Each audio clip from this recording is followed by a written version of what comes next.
안녕하세요. 영국 런던에 있는 이건입니다. 네, 토트넘과 리즈와 토트넘, 네, 리즈의 엘란드 로드에서 열린 경기를 취재를 하고 3시간 동안 달려서 또 런던으로 돌아왔습니다.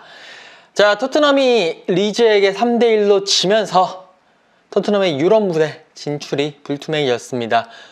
토트넘은요 3대1로 졌는데 손흥민 선수는 리그 17호 골을 넣었습니다. 하지만 결국 3대1로 지면서 지금 토트넘은 승점 56점으로 오늘 또 리버풀이 또 사우샘프턴에게 이겼거든요. 그러면서 7위로 내려앉았습니다. 근데 이제 문제가 뭐냐면 일단 또 첼시가 맨시티를 잡으면서 첼시는 64점이 됐고 레스터시티가 63점이에요. 토트넘은 4위 레스터시티를 따라잡으려면 7점인데 지금 이제 남아있는 경기가 3경기거든요. 3경기에서 7점을 따라잡는다? 그렇게 쉬운 일은 아닌 것 같습니다. 그리고 여기에 웨스트햄은 토트넘보다 한 경기 덜한 상태고 리버풀도 토트넘보다 한 경기 덜한 상태고 에버튼은 토트넘보다 2경기나 덜한 상태입니다. 그렇기 때문에 언제든지 여기서 또 토트넘의 순위가 밀릴 가능성이 크기 때문에 지금은 챔피언스 리그 진출권은 이제 거의 사실상 거의 끝났다고 봐야 될 것 같고요. 지금은 그것보다도 현실적으로 유로파 리그, 유로파 컨퍼런스 리그 진출권도 장담을 못하는 유럽 무대 진출 자체가 불투명한 상황입니다. 그러면 왜 오늘 토트넘은 리즈에게 졌느냐? 이 영국 현지의 언론 분석, 특히 영국의 그 BBC의 매치 오브 더 데이, 그리고 오늘 경기를 담당했던 중계를 담당했던 BT 스포츠의 해설위원들의 말들을 한번 분석을 한번 살펴보도록 하겠습니다. 먼저 앨런 시어러 같은 경우에는 일단 왼쪽에 비해서 오른쪽이 상당히 약했다라는 것을 짚었습니다. 그러면서 오른쪽 풀백을 나섰던 오리에는 베일에게 전혀 도움을 받지 못했다. 이제 특히나 이렇게 골 먹는 장면에서도 오리에는 그 해리슨을 막고 있는데 그러면 알리오스키가 오버래핑을 해가지고 이제 뒷공간 파고들고 해리슨이 패스해주고 알리오스키가 패스해가지고 이제 그 골을 만들어내는 장면이 이제 이때 베일이 알리오스키를 전혀 막지 않고 수비 가담이 전혀 없었다는 사실과 베일을 꼬집었습니다. 베일이 그냥 설렁설렁 뛰었다는 얘기죠. 쉽게 말해서 그런 것을 꼬집으면서 오리의 베일 이쪽 오른쪽 사이드 라인이 상당히 좋지 않았다. 왼쪽에 비해서 좋지 않았다라고 이야기를 했고요. 다이어에 대해서도 쓴소리를 했습니다.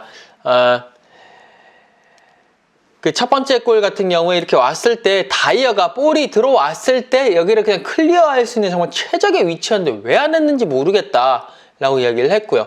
그리고 이제 또 두 번째 골, 그 벤포드에게 골 허용했을 때도 자기 뒤에 아무도 없을 것이라는 그런 도박을 하지 말았어야 되는데 왜 그랬는지 모르겠다 라고 얘기를 했습니다. 그러니까 걷어냈어야 했는데 그때 이제 크로스 들어왔잖아요. 다이어가 걷어내야 되는데 다이어가 어떻게든 그 공간을 선점을 하고 공간을 막았어야 되는데 그냥 뒤에 그냥 벤포드가 오는 거를 그냥 한마디로 정신줄을 놓은 거죠. 네, 그러면서 골을 허용했기 때문에 이 다이어의 어설펐던 그런 것에 대해서 좀 지적을 하는 그런 모습이었습니다.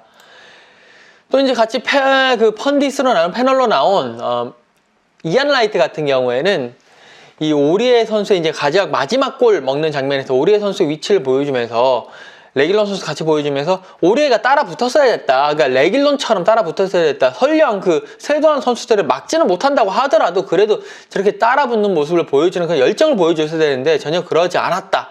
라고 이야기를 하면서 쓴소리를 했습니다. 네. 이제 BT 스포츠 펀디트, BT 스포츠의 그 해설위원들의 이야기를 들어보면 글렌 호드 같은 경우에 이 옵사이드 판정에 대해서, 그러니까 옵사이드 판정 그 자체가 중요한 게 아니다라고 이야기를 했어요. 그러니까 토트넘 선수들이 이 옵사이드 판정 뒤에 숨지 마라. 오늘 토트넘 선수들이 리즈 선수들보다 더 많이 뛰었나? 아니면 열정적이었냐? 정말 토트넘의 스퍼스 선수들이 너무나 실망스럽다 라고 이야기를 하면서 전체적으로 열정을 보여주지 않고 전체적으로 정말 안일한 플레이를 했던 것, 그런 것에 대해서 정말 쓴소리를 진짜 아끼지 않았던, 쓴소리를 계속 내뱉었던 그런 글렌 호들이었고요.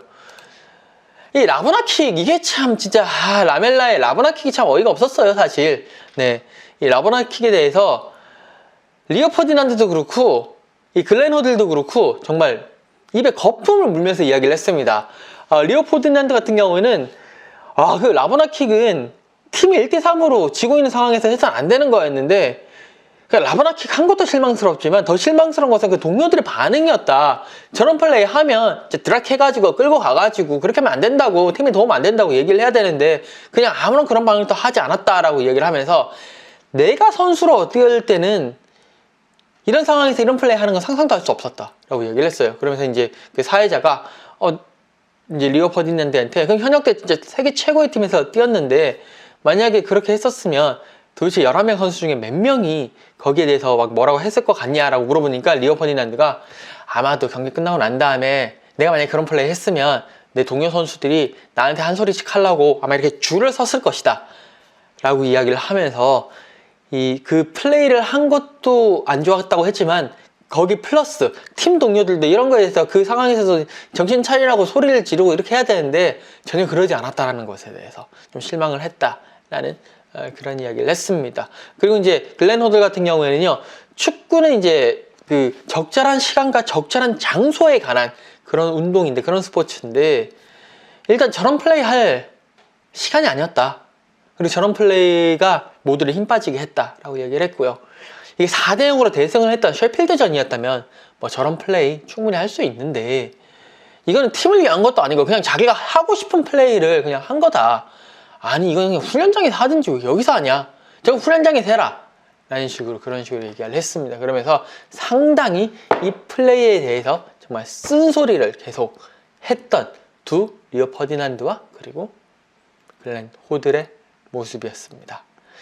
네, 정말 오늘 이 토트넘의 패배 원인에 대해서, 그러니까 축구적인 전술적인 부분도 있었고 여러 가지 문제가 있었겠지만, 앨런 시어러도 그렇고 이안 라이트도 그렇고 글렌 호들도 그렇고요, 그리고 리오 퍼디난드까지 전체적으로 이 선수들의 기본적인 마인드, 열정, 집중력, 가장 기본적인 그런 경기에 임하는 자세부터 틀려먹었다 라고 이렇게 지적을 하면서, 토트넘이 계속 이제는 그 유럽 대항전에 나갈지 못하게 된 상황에 대해서 그렇게 설명을 해주는 그런 모습이었습니다. 정말 오늘 경기 보면서 답답하긴 답답했어요. 전체적으로 이 리즈는 탁탁탁 아구가 맞아 떨어지면서 딱 볼을 잡고 측면으로 돌리고 또 측면에서 계속 하면서 또 왔다 갔다 하면서 정말 좋은 모습, 정말 짝 짜여진 모습을 보여줬는데, 토트넘은 전체적으로 확 떨어지는 모습을 보여주면서 얼개가 너무 떨어지는, 이렇게 이 결속력이 이렇게 딱딱 돼 있으면 결속력이 너무 없는